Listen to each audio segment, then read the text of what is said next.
President Sara Duterte, ang most voted Philippine leader naman ngayong 2022.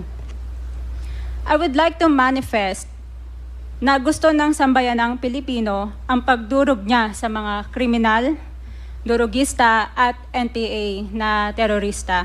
Kaya sila ibinoto at patuloy na mahal ng mga Pilipino.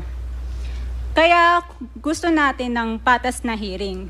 Sana sinama natin dito ang libo-libong mga magulang na ang mga anak ay biniktima ng mga durugista. Ang mga ordinaryong Pilipino na naglalakad galing trabaho, tapos sinaksak o pinatay ng adik, lahat ng mga kababaihan, na kahit pati infant na babae ay ginahasa na ng adik. Libo-libo rin ang kanilang mga magulang at mahal sa buhay na wala dito ngayon. Awang-awa ang mga Pilipino.